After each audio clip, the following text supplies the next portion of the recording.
Well, good morning. I am Dr. Paulina Van, and I should say good day because it may be different depending on what part of the world you are in. I am the author of Regala Healing and the host of the Poetry of Healing on blackdoctor.org. And I hope that your new year has begun well for you and your loved ones and filled with unlimited blessings, joy, and love. I want to welcome you from all over the world, and please let us know where you're joining us from. Well, today's show is all about the heart, yet in a way that you may have not considered it in the past. I chose this topic specifically for this month of February, the month in which Valentine's Day is going to be celebrated worldwide next week. And this year, 2022, the Black History Month theme is Black Health and Wellness. I ask you to join me and embrace the goals that I have identified for today. And I refer to it as heart time. Okay. So during the next half hour or so, I'll provide information to promote your understanding of the science and practices that undergird the calming and emotional regulating effects and health promoting effects of the heart, and that is heart intelligence. Heart math, or the practices of heart math, are a gateway to promoting and assessing heart intelligence. I'm all about managing stress, promoting health and healing, and therefore I will guide you through two heart math practices so that you will leave the session with additional self soothing techniques that you may add to your toolbox of reflective practices. We always begin our time together with centering to help us focus and collect our energy for the time together, a time for you, a gift for yourself. So I invite you to, I'm sorry, I thought I turned this off. I invite you, we're all human, right? So I'm going to try to turn it off. Okay, I turned the sound off. Let's take a moment and I invite you to settle into this space so that we can be fully present together. Okay? So take a position of ease, whatever that might be, and rest your attention on your breath. You may close your eyes or lower your gaze. There's no need to change or control your breath. Just observe your breath going into and out of your body. Try now to soften your forehead, relax your jaw, and all this time continuing to be aware and rest your attention on your breath. Allow your shoulders to relax and soften. Perhaps there is a cool air coming into your body and a warm air leaving your body as you breathe. Observe your chest rising and falling. You may even notice a rhythm developing. Allow your breath to soothe you. Continue to breathe. Now, I'd like you to take a deep breath to notice you are here. Take a deep breath to notice how your body feels. And now take a deep breath to enter this session. Okay.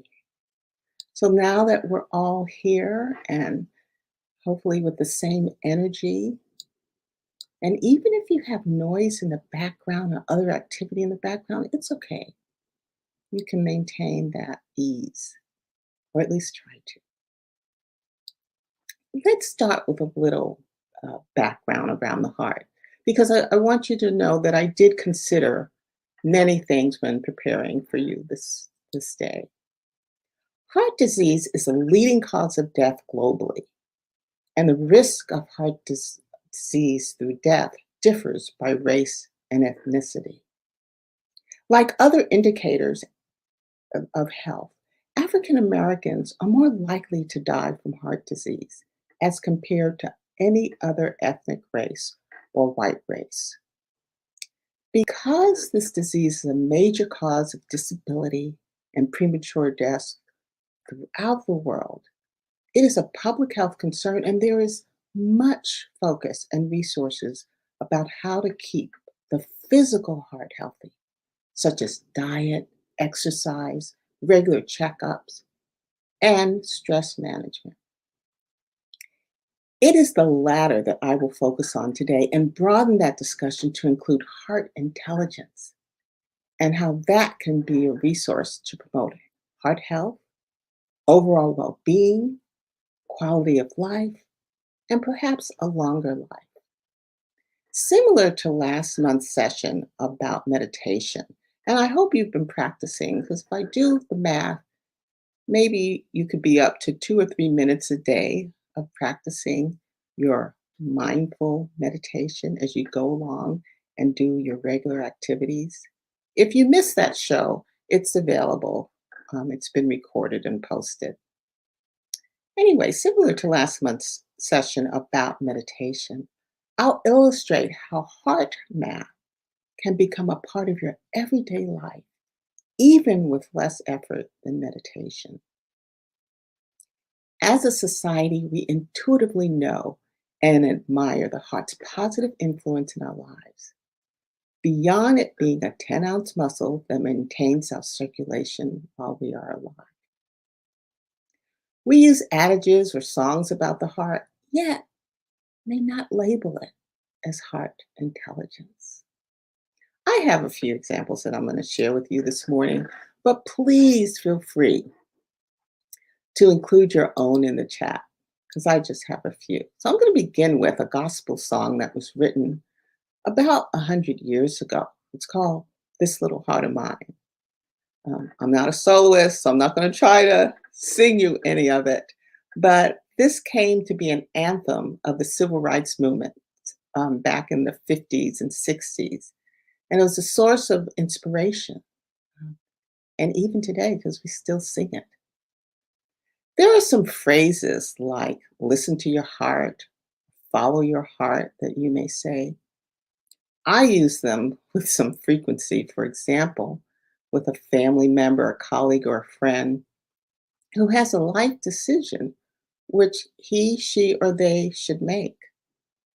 For example, with my daughter, and I think I'm going to need to bring my daughter on the show at some point because I'm always using her as an example, and she doesn't mind. But with my daughter, when she comes to me with a situation, so situation is code for little challenges. Sometimes I may have an opinion, and it may not be right for her. And I suggest that she pray and listen to her heart for God's voice.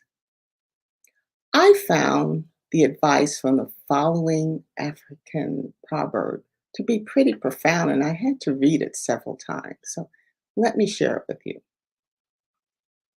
If you keep your head and heart going in the right direction, you don't have to worry about your feet. Okay? Let me read it again because I wrote it down. Make sure I said it right. If you keep your head and heart going in the right direction, you don't have to worry about your feet. Okay? Keep your mind right, keep your heart warm and pure and kind, then you don't have to worry about your life's journey. Lastly, there's a Chinese proverb that I think is really appropriate to explore heart intelligence, and it goes like this. With happiness comes intelligence to the heart. When the heart is at ease, the body is healthy. So, as I share more with you today, I believe that will resonate. So, next, I ask you to join me in exploring the healing and soothing effects of the heart, beginning by creating a deeper understanding of heart intelligence and how the practice of HeartMath makes this intelligence available to each and every one of us. So, what is this heart intelligence? Let's begin as we do with history and grounding some thoughts I have. Ancient cultures such as the Egyptians and the Greeks and the Chinese share the perspective that the heart is a source of intelligence and inner guidance. The neurocardiologists have found that the heart has its own independent nervous system, referred to as the brain in the heart or the heart brain. The heart sends signals to the emotional processing centers of the brain. I'm not going to go through those, there's a couple, but which affect the clarity of our thoughts and decision making. The heart has a heart brain that talks to the head brain. I was fascinated with this when I learned it during my heart math training certification course. I became a heart math certified trainer. And I was just really amazed that the heart had a brain. Now, you would think I would have learned that in school, but I've been in the profession almost 50 years, so I may have forgotten. The heart and the brain are in constant communication. The brain does send signals to the heart to mostly raise or lower our heart rate. Let me tell you, the heart is doing more of the talking and sending more information to the brain than it receives. Brain function is critically dependent on this information from the heart. The heart is responsible for our emotions, those that we experience, such as appreciation, love, care, kindness, patience, and compassion. And these are called heart qualities. When we learn to connect with these heart qualities, activate them, nurture them, the heart will send signals to the brain that changes how we perceive situations and gives us more abilities to respond to situations that are best for ourselves and others. That is, respond and not react. Now, the reality is there are going to be times when we react. None of us are perfect. But if we practice and access this heart intelligence, we have more opportunities to respond with kindness. The quality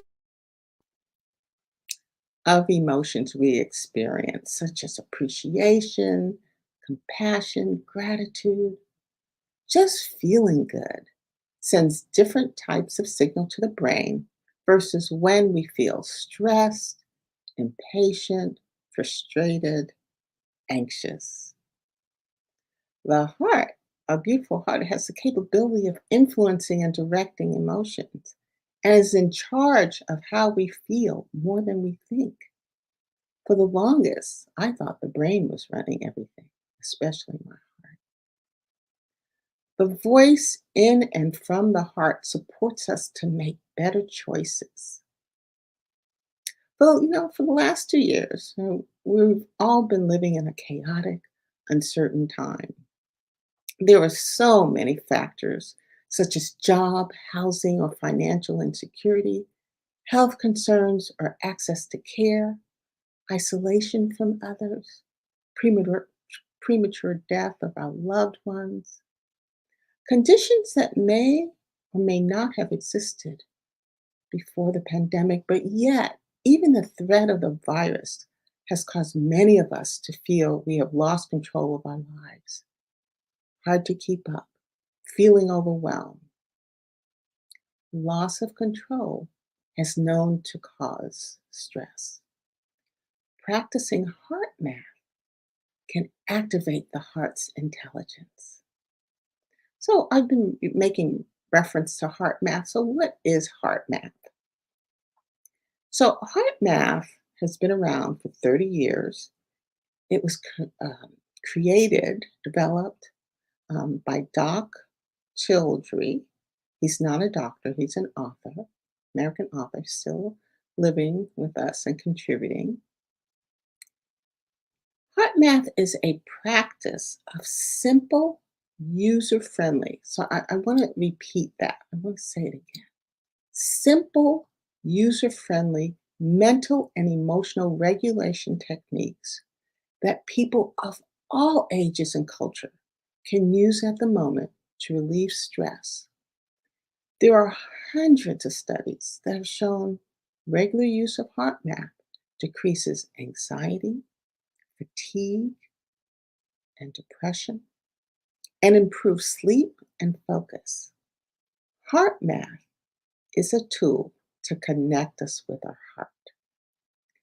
Through learning heart math and using heart math practices, you can experience your heart's intelligence and how it can help you physically, emotionally, and spiritually.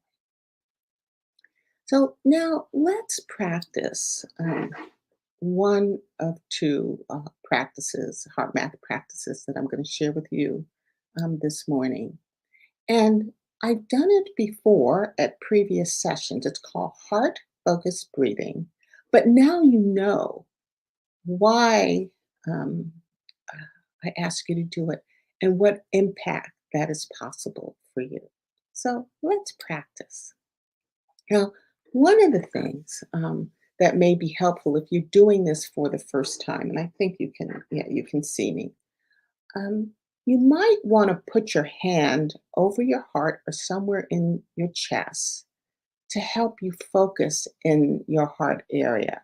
Once you learn how to do this, it's no need for you to do it. But it really helps to anchor and breathing into your heart. And so I'm going to ask you to either close your eyes or lower your gaze, but know that you don't have to. This is a practice that you can do anywhere, anytime, and you'll see how quick it is and how effective it is. So it's called heart focused breathing. I'd like you to focus your attention in the area of your heart, that beautiful heart of yours. And imagine your breath is flowing in and out of your heart or chest area, breathing a little slower and deeper than usual. So I'd like you to imagine when you breathe in, your heart's getting bigger. And when you breathe out, it gets a little smaller. And if you're having trouble with pace, if you feel you're breathing too fast, then just count 4 or 5 seconds. Inhale, and then 4 or 5 seconds to exhale. Okay.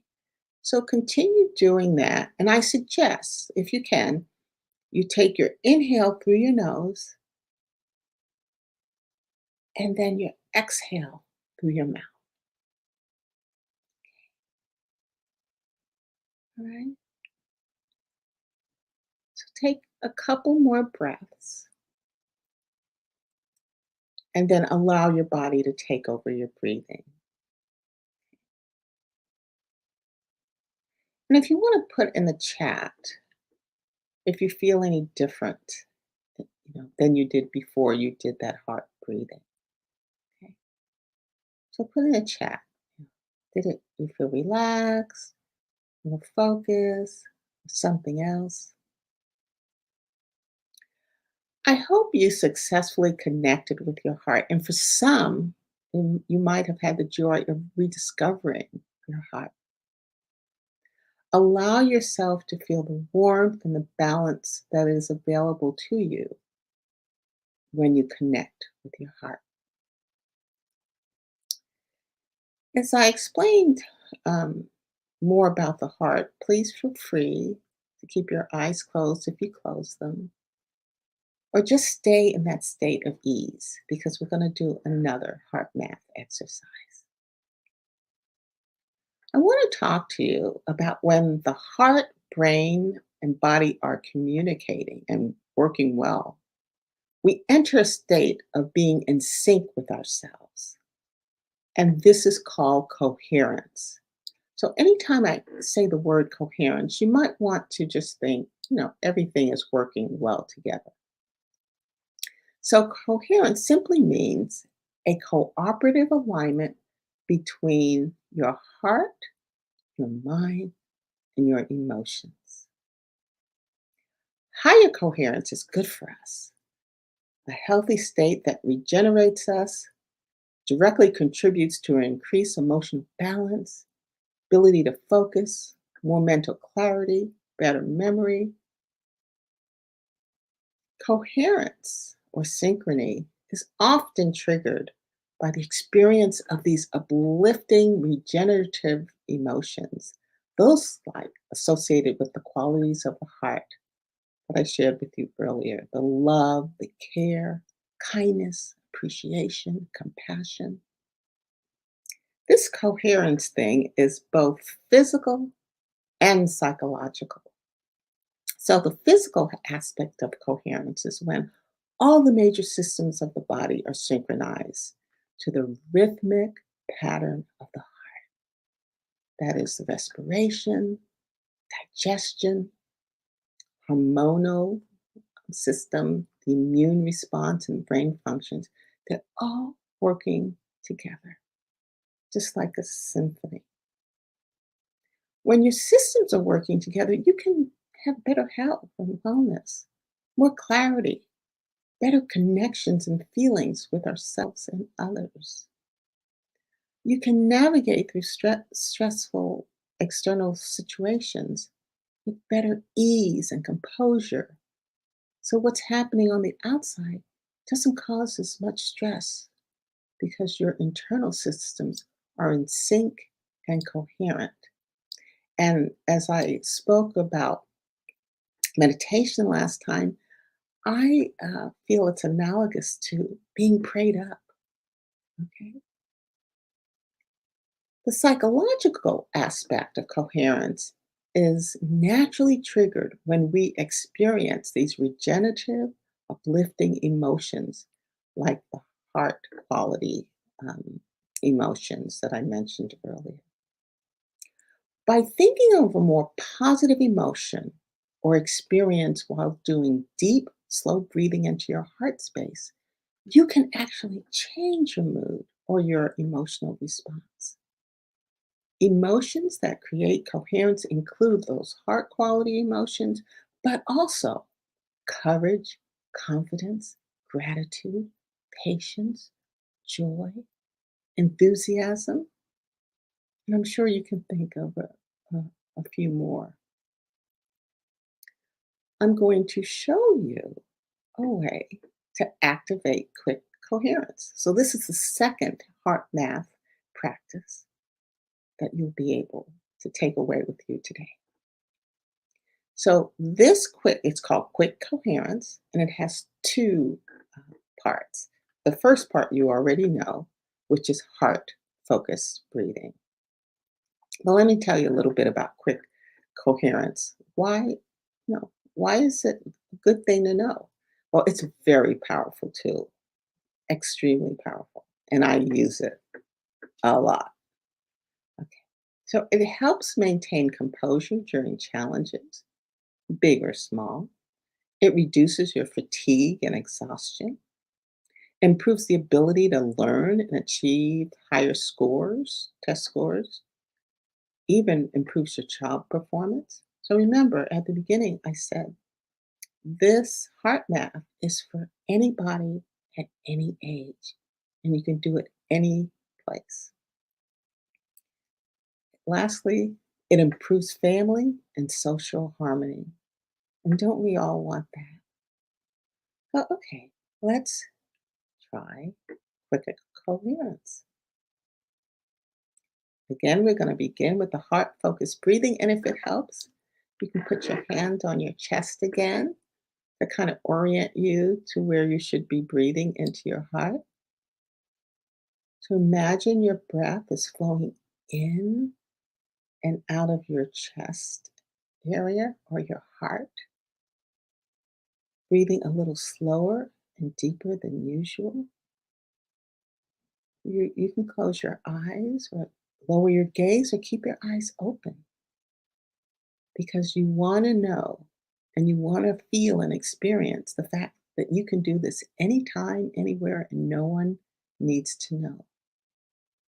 Continue to take those slow, deep breaths. You may want to count 4 or 5 seconds in and 4 or 5 seconds out.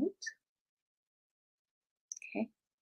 So take a couple more breaths and just experience your heart when you breathe in, expanding. And when you breathe out, it's contracting. The second part of quick coherence is where you kind of embrace these heart qualities. So I'm going to guide you and I ask you to make a sincere attempt to experience what's called a regenerative feeling, such as appreciation or care for someone or something in your life. So the thing could be a pet, a place in nature, an accomplishment. Okay. So you focus on the care, love, or gratitude you have for that person or that thing. You can also just focus on a feeling of calm and at ease and continue to do your focused breathing, your focused heart breathing. Okay. So I hope that you've been able to kind of embrace something or someone that you care, love, show gratitude for. And the person could be living or may have passed on. And again, the thing can be the thing that you cherish or remember as bringing caring and love and feelings of gratitude to you. You know, quick coherence has a carryover effect of feeling more centered and connected. So once you end the practice, and you can do this simple 1 minute technique anytime, anywhere, you'll have this carryover effect. None of us can stay in coherence, I-N coherence, not incoherent, but incoherence all the time. It's not practical. Like you can't walk around meditating all the time. But these are tools that are available to you when you need them. Okay. Um, I have been a HeartMath certified trainer for about 3 years now, and there's so many resources. And so I'm going to ask Ellis to put them in the chat for you. Ellis, see, and I'm kind of um, breaking my presentation right now, but it's so important that I show public appreciation for Ellis. He is the producer, Ellis Dean. And so he works behind the scenes and giving you the quotes and kind of directing me as well so that I'm my best self when I show up for you. So Ellis, a lot of heart love and gratitude for you. And I'm trying to get him in front of the camera again, but he hosts several shows on blackdoctor.org, and he was with me during my first show in November. So can you just shout out to Ellis for me? Give him some love. So in closing, um, I ask that we remember to reconnect with our heart to reduce stresses of daily life, meet challenges with more ease, and become who we truly want to be, and who we truly are. And remember, you can do this anytime, anywhere. And it just takes a minute and it has a lasting, soothing effect. Many of you know, and I mentioned it earlier, that I am the author of Regala Healing, and I believe the book cover is on the screen, and you can purchase it at regalahealing.com, which is my website. But I want to, matter of fact, the first healing poem that I wrote is all about the heart. And that's where I started my healing journey. And so I just want to end our session um, today reading The Heart Will, and that's what it's called. For those of you who already have the book, it's on page 5. And it goes this way: the heart will, even if I won't. The heart will, even if I don't. The heart will, even if I can't. The heart will love, guide, nourish every time I need to flourish.